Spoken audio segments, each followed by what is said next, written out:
Hey guys, welcome to Wrestling Daze and welcome to this post-show review for WWE Raw at Madison Square Garden. This is a big one as well because this is the go-home show for SummerSlam, but not only that, but it is also Madison Square Garden and the first show since Vince retired or announced his retirement. First thing we're going to say straight away, if you was hoping for change, expecting change, I think you would have been disappointed, but I think you was going to be disappointed anyway. This is not a show that I think was ever going to see that much change because, I mean, Triple H, he only got announced earlier today as being in charge of creative. I understand people were hoping that was going to mean tonight's show was going to be drastically different, but there was no way that was going to happen. Triple H has got to look at storylines. He's probably finding out stuff that he didn't know about. He needs to know what the plan is for SummerSlam. He needs to know what we're working towards with Clash at the Castle. He's going to be looking at Survivor Series. He's going to be looking at Rumble plans. He's going to be looking at next year's WrestleMania. A go-home Raw is of no interest to him whatsoever, right? So if you was hoping for change, I think you was onto a bit of a loser. This was a show that I was excited for. I still felt was going to give us some big moments, some big talking points, but I didn't expect any change, and to be honest, we didn't get any change. There is a couple of things, definitely a couple of things that you can point at and say, well, what about this, what about that, right? First of all, at the very start, we open the show with a brawl. We have seen that before, but it is very, very unusual. It's not the kind of thing that we tend to get, but we did open the show with a brawl. And it was Logan and it was The Miz brawling away as they were, apparently Miz, I think, was cutting a promo. Logan came down. We never got to see any of that. I don't mind it. I mean, I think it's great. It started the show with energy. And I think it's definitely something you could point at and go, maybe that wasn't in the script. Maybe the show was just going to start with Roman. And maybe they just added this as a bit of a, you know, ooh, this feels a bit different. First impressions are very important, so that could potentially be something that was dropped in, but it wasn't massive. It was a brawl to start the show, lasted all of like a minute, and then we moved on. And what did we move on to? Obviously, we would go back to Miz and Logan later, but we moved on to Roman Reigns. Now, this is how you start a Raw normally. Paul Heyman, Roman Reigns, the Usos. This promo is what you would expect. It's basically SummerSlam is coming up. It's going to be a big challenge for Roman. Obviously, you know, Brock putting Brock over what he's achieved, ending the streak, all that kind of stuff.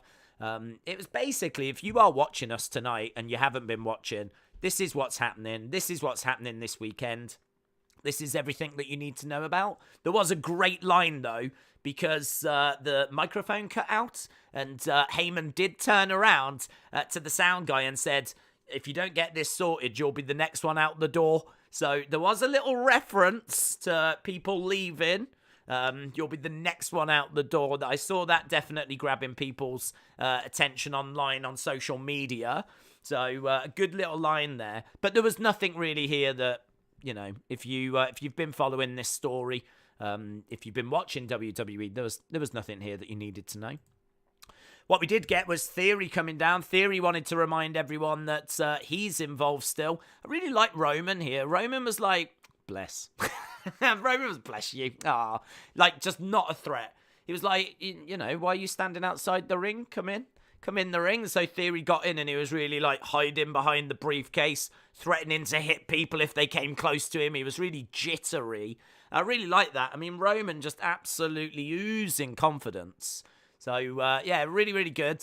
It did end with Roman just sort of walking past him and just like not acknowledging him. Theory did hit one of the Usos, though, as they were leaving. He did use that briefcase. They wanted to go in after him. Roman's like, don't just leave him. Don't worry about it. Like, Roman is not interested in Theory at all.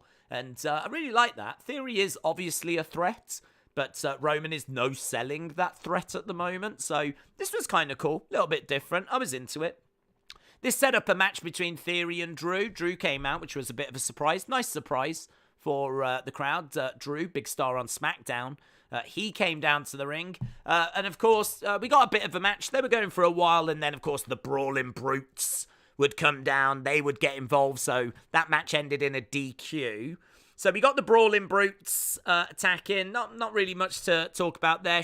We did get Bobby coming down and Bobby making the save. This, of course, would set up a tag match. So the match that we got from this was Drew and Bobby against Sheamus and Theory. So we got a tag match out of it. So first match ends in a outside interference, which not great. But and then we get a tag match. Not great, but hey ho. So we got to the tag match. We got to the point where Theory had Bobby Lashley up on his shoulders. And, of course, he looks to the outside of the ring. And outside the ring is Dolph Ziggler. Dolph Ziggler causing a distraction. And as a result of that distraction, it is a win for Bobby and for Drew. Bobby getting the hurt lock on Theory. And all thanks to the distraction that is Dolph. And you've got to think Dolph is going to provide another distraction this weekend. I'm feeling pretty good for Dolph preventing that cash-in. I could see Dolph against Theory, maybe for the Money in the Bank briefcase. I don't know when. Maybe Clash at the Castle. We do Money in the Bank briefcase match, and we do Dolph against Theory. But because I could see Theory trying to cash in, but I think he will be unsuccessful. But I think he will still have the briefcase this time next week. I don't think he will have cashed it in. I think he will have tried, but I think he will have been foiled. And yeah, just a prediction. Dolph against Theory. Clash at the Castle is my guess. So yes, that's how that played out. Theory was walking away, obviously dejected. He's just lost the match. He's just been humiliated. He's just tapped to the hurt lock thanks to this distraction. And things would get even worse because as he was going to the entrance stage, he would be attacked by the Usos, getting a little bit of payback for what he did to them earlier. Roman would pick up the briefcase and go, "You're going to need this on Saturday." And he would give it to him. Again, completely no-selling the threat that is Theory. So some interesting stuff here.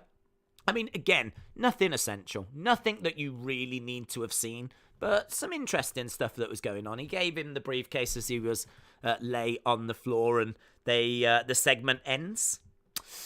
We move on. Backstage, we got Alpha Academy talking to Dolph and AJ, and a match was made for later in the show between those two teams. Next up, we got, this is probably the highlight of the show for me. We got the Rey Mysterio celebration, and this was a genuine celebration. I said during the watch-along I really expected Dominik to turn during this moment, and I thought this celebration was just for that. And all the time I'm watching this, it's just Rey and Dom in the ring, and the camera is really tight at times on Rey. Like, it's a real close-up on Rey, and you're like, oh, they normally do that when someone attacks. They don't want you to see that person making that initial move, like, and you normally just see like a tight camera, and they kept doing it. And it was like, oh, it's going to happen, it's going to happen, it's going to happen, it's going to happen. Never happens. It never happens. We don't get Dominik turning on Rey. It was a big surprise.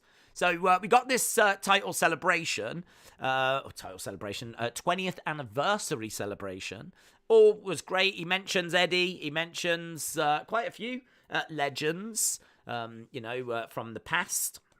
And he thanks the fans, and it's all good, and no one attacks, and that's the end of the segment. And you're like, wow, okay, they just let him have a moment, which is really cool. Really cool. I really like that. I like the fact he got that moment. And what we did get was we got a match. So a match they do come down, but there's no attack. So what we do then is we get a tag match, get the Mysterios against Judgment Day. So again, you're starting to think, could something happen here? Could there be something that goes down? He's just been allowed his segment. That ends. Now we get a tag match, Mysterios against Judgment Day. Actually, it's a win for the Mysterios. So the finish is great. That's why I've got these images. So Damien Priest distracts the ref. And Finn Balor throws the chair to Rey and then goes down acting like he's been hit. and been hurt. And the thing is that the ref gets distracted again, but this time by Dominik. So this plan doesn't work. Obviously, it's an old Eddie Guerrero plan. We've seen it before, but it was just cool to see Judgment Day trying to do it in 2022 and trying to do it to Rey. But what was great was that they were one step ahead. Now Dominik makes a distraction, and what Rey does is he does use the chair, but he also then throws the chair to Finn Balor. He goes down and he gets the win. So they win it by DQ, but it was kind of like they were out tricking the heels. It was a really clever finish. It was a nice finish. I really liked it. It was something different, and I thought it played off very, very well. So this whole segment I enjoyed. Love the fact that we honor the match that happens is all right. There's a few moments in there that are a bit botchy, but I like the finish. I really like the finish. And then we go backstage. And we get the title, I keep saying title, we get the 20th anniversary celebration. So we get this celebration. Rey is celebrating. Things are all good. No turn has happened between him and Dominik. And then we get Judgment Day attack, but not just Judgment Day. Rhea Ripley returns. Rhea Ripley in an I'm Your Pappy shirt. Obviously calling back to Eddie and Rey when they feuded over Dominik. What I really like about that is, in a way, Judgment Day are trying to get Dominik as well, or they were, and we think they still might. So the fact she's wearing that saying, I'm your pappy, is a little bit like how Eddie was trying to get Dominik back. And now Judgment Day have been trying to get Dominik. And as we said, a lot of people expecting they still might. We've fixed that lag. Oh, yeah. Okay, there we go. It's fixed. Boom. I'll keep an eye on it. Hopefully, it's not going to be too bad. Oh, it looks like it is having a little wobble, though. It's definitely having a moment. It's definitely not happy right now. Let's try and get through it anyway. So that was that moment. Then we got Bianca and Becky doing a promo against each other. Becky just wearing, I said during the watch along, she looked like a stormtrooper. Just kind of having a bit of casual time. She was high boots, all in white. It was kind of really wild. Wild outfit, but they get into a brawl. It's not really much that you can really do there. They didn't get long, and it was what it was. After that, we got an Alexa promo that I thought was really great. I really like this. She looks down the camera. She even says, I don't need Lily anymore, and Lily doesn't need me. She is her own woman. And she looked very serious, looked straight down the camera, very focused promo. Got me quite excited that we might start to see something from Alexa. She said, she warned Bianca, she warned Becky. She said, I'm coming, basically. I want to get back to the top of this division, and made her intentions very clear. So very focused promo there by Alexa, which I appreciated. And then she goes in and has a match against Doudrop. She picks up the win.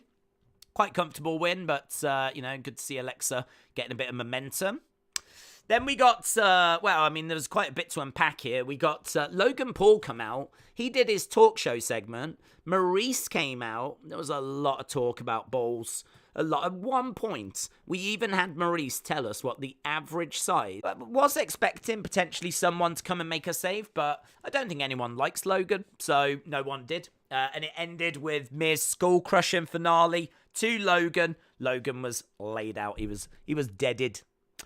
Next, we get Street Profits, Jeff Jarrett, and the Usos backstage. So they were in a little backstage promo. This is just to hype up this match. I mean, that even looks like the poster where you've got the teams, staring at each other with Jeff Jarrett in the middle and his arms folded.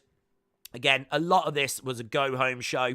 There's lots of things that, we've got actually 21 pictures that we've been clicking through. So there's lots of moments that happened as we're putting the final touches to SummerSlam. But there wasn't really anything of significance. I would say Rey being attacked felt like the most significant thing. And as I said, it was nice to see him get that kind of celebration. So we got this moment. Then we had the match that was made earlier, of course. Dolph and AJ beating Alpha Academy. Did wonder if Theory would come down. He didn't. So that was that. Then we got this. Now, this might be the second moment that you can point at. So I would say the first moment with a brawl at the start of the show, you might be able to point at that and say, but that was a bit different. But there was nothing here that I looked at that made me go, this is any different. But I have to come back to the fact that I didn't expect it to be different. There was nothing here that I thought would be different. And so I got the show, I suppose I was largely expecting, apart from the fact we don't get Edge. And I did think we would get Edge. And we'll talk about that in a second. So Montez busted open in the main event. Main event, Riddle, Street Profits, taking on Roman and the Usos. So the Bloodline. And basically, he gets busted open. It ends with Roman hitting a spear on Riddle, getting the victory. Then we've only got a few moments left in the show. Seth comes down and he attacks Riddle. There you can see Seth curb stomping Riddle onto the ring steps. And that is how the show ends, with Seth cackling away. Riddle having just had a match and losing that match, now being beaten up by Seth Rollins. There was a nice moment, actually, where Roman was heading back. Seth came down and he was kind of Seth cackling at Roman. Obviously, those guys used to be in the Shield together, so anytime they're on screen together, it always feels quite special. So we did get that, but that was it. I mean, we did get a vignette earlier in the show, but it was a greatest hits. It was basically key images, key things that we've seen. A lot of the images of the superstars and things that relate to those superstars. We saw the graffiti and stuff like that. We see the person writing, I am coming to, and then going to write something else. But again, we don't get anything further. I did say during the watch along, I think the reason why we got that this week and nothing more is because this is the week Edge was meant to return. Like, all of the dirt sheets were saying Edge was on the show this week. Edge is coming this week, and he doesn't. And apparently, just before the show or earlier today, some of his travel plans changed. And they couldn't confirm whether that meant he would still be on the show or not. Turns out not. We do not get Edge. So I don't know why. And actually, we don't have Edge at SummerSlam either. The match is made Judgment Day against the Mysterios. That now is at SummerSlam. That match has been added to SummerSlam. So I did wonder if we was going to get Finn against Edge. It doesn't happen. We don't get it. So Edge could make his return at SummerSlam. Now, they could also be on the phone to Bray right now saying, listen, we've got Summit here that would be perfect for you to be a part of if you are free and you want to come back. We can make it work because, you know, you could be a part of this. The vignettes definitely, suggest that it could be someone with Edge. And there's definitely little references and things in there. But I do stand by what I've said all along. I don't think Bray is meant to be a part of this or was planned to be a part of this. That's my personal take on it. I think he could be a part of this now that Vince has gone, and if Triple H wants him, he could pick up the phone and say, listen, we're interested in giving you this much money. We want to bring you back. We want to bring the Fiend back. They could have that conversation. I'm still saying it's not going to happen. I'm still going to say that he won't be at SummerSlam. So I think Edge could return at SummerSlam. I don't know if he comes back on his own. I don't know if they're going to try and make that conversation with Bray. I don't know. I genuinely don't know, but I'm quite interested to find out. There's a reason why Edge wasn't on this show, and I don't know the reason for that either, so we'll have to see what the dirt sheets have got to say. But for me personally, and we are going to jump into the chat now, but for me personally, I thought this show was fine. I thought it was passable. I didn't think it was great. I didn't think it was exceptional. I thought it was fine. I mean, I don't even want to say good. I think it was a go-home show. It was a go-home show, and I thought the Rey Mysterio segment was maybe my favourite, but seeing the Bloodline in action in the main event was good. That was good.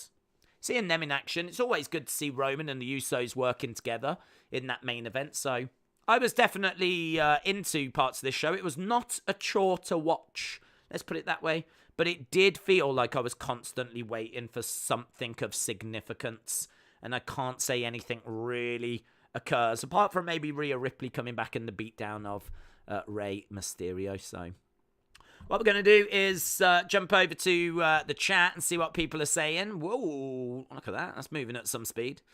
It might have been the lag. We are back.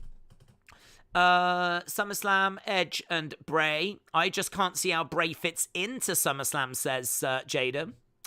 Get in your thoughts. If you are watching us live, there is the link at the top of the chat.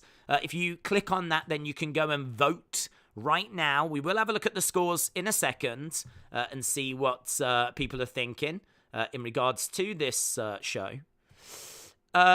Days with Balor now in Judgment Day. Would it be a good time to bring back the Demon? Yeah, you could do that. Yeah. Old school wrestling back, hardcore 20 TV 14. Do you know what? The TV 14 thing, I genuinely don't know if it was. I'll be really interested to know if this show was TV 14, because we know there's been a report that it's coming, but I can't say I heard that it was this week. And I genuinely think it's only the blood in the main event that you can say really was different, and that genuinely could have been an accident. So I don't know on that if it's actually back now. Apparently, WWE Talents had a meeting with Triple H and it was positive, says Delwim. Noah said, I get why Edge didn't return. He's waiting to return at SummerSlam and unlock the Fiend, says Noah. Is it true Edge or Fiend returned at SummerSlam? We don't know. I mean, we was expecting Edge this week and he didn't show. They seemingly are saving him for maybe next week or SummerSlam. So, but no, there's nothing to do with Bray. There's no Bray rumors. Any Bray rumors are just being generated by the fans and things they're reading into those vignettes. Shaquem said it was PG. If anyone comes back with Edge, I don't think it's Bray, says Brian. I think it could be Gangrel. That would be fun. Keaton said, what do you rate the show? To be honest, I don't know. I don't tend to really rate them so much now. I just let you guys do that. So we will get your scores. I don't really want to say anything because I don't want to influence your scores. So I will wait. I might give my thoughts after. Seth said it's crazy how everyone was only excited for Edge. I was only excited for Edge as well. The product is stale. I'm tired of the Bloodline, Street Profits, and Seth's same old nonsense. Could Bray return at the Rumble or Survivor Series or TLC? I mean, the Bray situation, right? What I'll say about the Bray situation is he can return, but I do think there's things that we need to sort out. First of all, do they want to pay millions of dollars to Bray again when they don't need to or have to? Like, is Bray going to change the ratings? Is Bray someone that they are they even interested in Bray? I don't know. I mean, I feel like they would be. I feel like the biggest barrier was Vince. And now that barrier has gone, is Triple H going to be making that phone call? I actually don't know what Triple H thinks of Bray or what Stephanie thinks of Bray. I don't know. So I know that Nick Khan was part of the decision to cut down. So Nick Khan is co-CEO. So Nick Khan would have to agree. And I know that Nick Khan was part of the reason why Bray went, because they were looking to make costs cutting. And Nick Khan was the one that was kind of driving that. So I don't know. Look, there's things you've got to overcome. The biggest one was Vince, and now that has gone. But he is still a major shareholder. So, you know, if they are going to spend a couple of million on bringing Bray back, I don't know if Vince still has a say in that or not. So I think you've got that barrier. Then you've got the barrier of Nick Khan. Then I don't know where Steph and Triple H fall on it all. And then we don't know if Bray wants to come back. Like, I really feel like this is not... It's not as if Bray wants to come back. We know that Triple H wants him back. We know, you know, it's all good. It's just a matter of time. Like, there are definitely things that need to be overcome in order for that to happen. And I can't sit here and say that I'm expecting Bray at SummerSlam. I'm not expecting him. If we get him, it'll be a surprise. There's no reports of him being there. There's no reports of him coming back to WWE. It is I can't stress this enough. It is only the fans that are reading into those vignettes. That is the only thing we've got. That is it. There is no other reports of Bray. So I really wouldn't watch SummerSlam expecting him. If you get him and you're a fan of him, brilliant. Brilliant. I mean, you'll be over the moon. But I wouldn't fall into that trap of watching shows and expecting him, because there's nothing to suggest he's coming. So I'm very interested to see, obviously, where this is leading. Very, very interested. And there is a way forward. He could come back. I'm not saying that he can't. He could come back. But for me personally, I'm just not expecting it. Rhea Ripley returned in Eddie Guerrero's shirts. I was expecting Bray and Edge to return. I'm disappointed, said Timothy. Edge returns on Saturday. Priest and Finn will be shocked, says Adam. Let Him In said, I'm not expecting Bray anytime soon. Rick said, I want Bray back and I don't care if it costs $1 billion. I think WWE would. $1 billion is quite notable. Do you remember when there was rumours that WWE reached out to Bray for the Rumble? So that's why people think it would happen.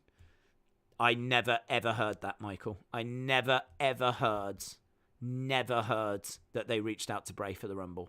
If there were rumours, I don't believe that came from Sean Ross Sapp or Meltzer. I mean, feel free to correct me if I'm wrong, but I never heard those rumours. So if there's rumours, I mean, you've got to remember that things do the rounds on social media because people want it to be true. There's so many people out there that would love to see Bray come back. There's always going to be rumours. I mean, there's rumours that Bray's going to be at SummerSlam, but those aren't rumours that have come from Sean Ross Sapp and Meltzer. Those are rumours that have been generated by Bray fans. So let's have a look at the scores, shall we? So here we go. We've got scores. Let's click over to questions. Ooh, I do love this way of doing it now. I think this gives us a much better kind of way of gauging what people think. Before, we used to say, like, was you between 8 and 10 or 7 to 7.75? And it was a bit wide, but whereas now we can really, like, drill down into what people really think. So 7 is winning at the moment. 13 responses. 7.5 with 9 responses. Get voting, guys. I mean, once you do it for the first time, you'll get your head around it. It's quite easy to do. So 7 is winning. We do have other questions we can look at. What was your favourite part of Raw? So I saw the main event. However, I didn't watch the beginning, says Hayden. The Rey tribute was nice. He deserves it. When the Tribal Chief came out and he scared Theory, that was the best part of Raw. It was an excellent show. Roman Reigns, the build-up to SummerSlam for Mysterio and Judgment Day, and the Becky-Bianca brawl. I actually thought the Becky-Bianca brawl was just a bit throwaway, personally. I didn't really think it was anything that stood out. So that's interesting that you did. Miz had tiny balls. Didn't seem to be as many camera cuts, less dead spots. Roman Reigns telling Theory, your daddy isn't here anymore. Yeah, that's true, actually. He did say that line. Roman did say your daddy's not here anymore to Theory, and then the crowd did join in with that. And there was then, I think, who's your daddy chant, so there were a few little references to that. As we said, we did hear Roman say, your daddy's not here anymore. And we did hear Paul Heyman say about the fact that you'll be the next one out the door. So, clearly WWE are aware, this is out there and people are watching to see what gets said. And so there's a couple of little nods, little references. My favourite part was the Theory, who's your daddy chants. Rey celebration and main event Riddle beatdown. Roman on Raw, Rey promo, Rey's 20th. Favourite part was Becky and Roman. Rhea Ripley, glad that she's back. Lots of love for Rhea Ripley, which is good. And Rey. What was your least favourite part? Theory. It took 3 hours of my life I'll never get back. My least favourite part was Logan Paul and The Miz. McIntyre story, I just don't care about it. Alexa Bliss getting a huge win over Doudrop. No, it wasn't a huge win, but commentary probably putting it over that way. Rey getting attacked. That is true, actually, because he got attacked, and then he was getting treated, and then he gets attacked again. Rhea Ripley attacks him whilst he's on a stretcher. Poor guy. Bianca getting some hits on Becky. Sad face. Dolph and AJ against the Alpha Academy was bad, apparently. A few people saying that. The no-show of Edge. The Maurice and Logan Paul segment. AJ and Ziggler against Alpha Academy. Doudrop and Alpha Academy. The usual 9:30 to 10 slots. Impulsive TV for sure. Logan Paul's talk show. It was a go-home show. Still a go-home show. The brawl at the start was your least favourite thing. That's interesting. Someone says the brawl at the start was their least favourite thing. Right, let's have a go back here then. So, let's click again. So, there we go. 7 out of 10 is going to be our official score. 7 out of 10. 15 responses now, so even more people going with that. I think for me, personally, I actually would go a little bit lower. I think this probably was about 6 for me. Maybe a 6.25, kind of around that ballpark. There was nothing here that I think I'm in, like, fine territory. So, if someone was to ask me how the show was, I'd be like, it was fine. It was fine. There was some all right stuff, you know, Rhea Ripley back, those little references, Rey Mysterio celebration, Bloodline in the main event. But is there anything that I think people need to race to watch? No, I don't think so. I just think it was fine. So that's kind of where I am on it. Let's just get your final thoughts then as we send this home. We've got a couple of minutes that we can get a few more thoughts. Hayden said that was very interesting feedback from the community. Michael said, I'm not a Bray stan, but I'm just saying why fans like you want him to come back. You need to shoosh. Edge will come back at SummerSlam, says Khalid. Adam said, WWE said Ray's 20-year anniversary continues through their tour of Canada next month, ending at Clash at the Castle on September 3rd. Interesting. James said there was no 24/7 title. Rubbish. True. Let him in, 6.5. We need to get rid of the 24/7 title. Do you think Cody returns? They were advertising him to wrestle at SmackDown. No, I mean, he won't be back I don't expect him back until 2023. That injury he had, I mean, you could see for yourself, was absolutely horrific. And apparently it takes months and months and months to recover from that. I mean, I've heard about 6 months, but I think the doctors told him 9 months. So, I mean, no, I'm not expecting him back until 2023. Master Chief said, I've sent a tweet. I thought tonight was better than normal. It was an important night for shareholders to see post-Vince Raw. Gavin said, why wasn't Raw TV 14? Well, I mean, to be honest, it's coming. That's what we've heard. But apparently the email that got sent out by the network was sent out premature. And so it was sent, but it was not decided or planned as to when it's going to start. So that's why last week was not TV 14. This week I don't think it's TV 14. I do think that there is that one moment of blood, but I don't think that's enough to warrant TV 14. I don't think you need TV 14 for that. I mean, mistakes happen, and that could be a mistake. It's a weird match to have blood in. You don't really need blood in that match. So it was a weird one. They certainly didn't shy away from showing it, though. I will say that. So it could have been a spot that was there by design, and it could have been a way of getting people to show them that there are some changes coming. Like, oh, look, blood. We haven't had blood before.